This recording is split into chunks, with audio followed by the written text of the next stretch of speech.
Halo Sobat Pengadaan, kembali lagi di kanal kita.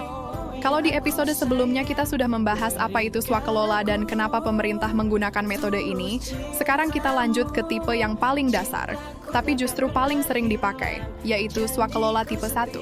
Secara konsep, swakelola tipe 1 itu sederhana, tapi sangat penting dari sisi tata kelola. Kenapa?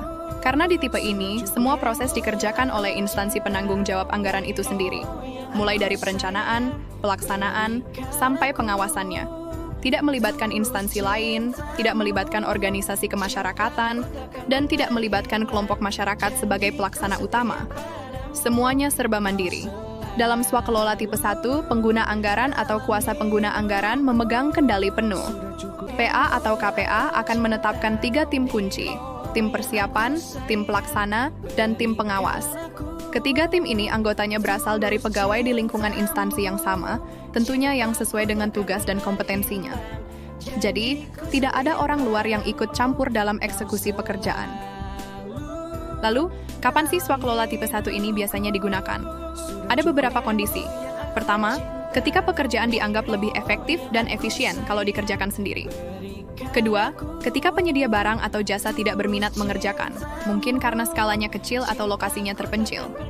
Atau ketiga, ketika instansi memang memiliki kemampuan teknis yang cukup untuk mengerjakan sendiri. Contoh nyatanya banyak.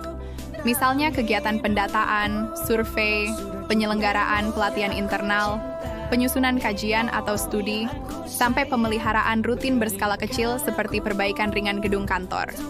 Nah, setelah dokumen pelaksanaan anggaran atau DPA ditetapkan, prosesnya dimulai dari tahap persiapan. Di tahap ini, pejabat pembuat komitmen atau PPK akan mengoordinasikan penyusunan rencana kegiatan, jadwal pelaksanaan, serta melakukan review terhadap kerangka acuan kerja dan rencana anggaran biaya. Intinya memastikan semua yang akan dikerjakan itu benar-benar sesuai dengan anggaran yang ada dan target output yang diharapkan. Tidak boleh melenceng. Setelah persiapan matang, kita masuk ke tahap pelaksanaan. Di sini, tim pelaksana mulai menjalankan pekerjaan sesuai rencana. Tenaga kerja yang dibutuhkan digunakan sesuai kebutuhan, baik dari internal maupun eksternal jika memang diperlukan. Penggunaan material dicatat dengan tertib, dan seluruh progres pekerjaan wajib didokumentasikan dengan baik. Kalau dalam prosesnya ada kebutuhan barang atau jasa pendukung, misalnya sewa alat atau beli bahan, pengadaannya tetap harus patuh pada aturan pengadaan barang jasa pemerintah yang berlaku. Disinilah peran tim pengawas menjadi sangat krusial.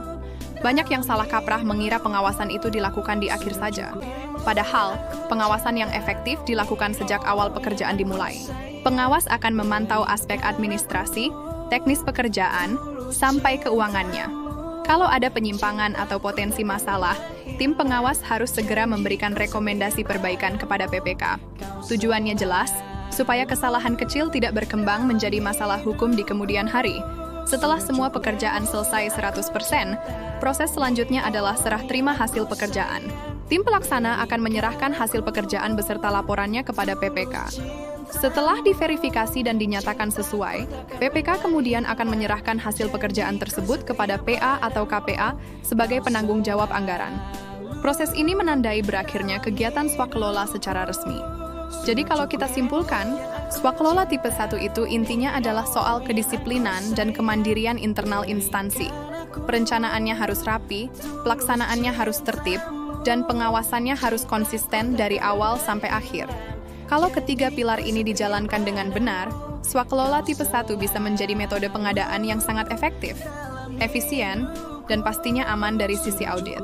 Nah, itu tadi pembahasan lengkap kita tentang swakelola tipe 1. Di episode berikutnya, kita akan bahas swakelola tipe 2, di mana pelaksanaannya mulai melibatkan instansi pemerintah lain. Ini juga seru dan banyak dinamikanya. Pastikan Anda tetap mengikuti seri ini, supaya tidak salah menentukan tipe swakelola dalam praktik sehari-hari. Terima kasih sudah menyimak, jangan lupa subscribe dan sampai jumpa di video selanjutnya.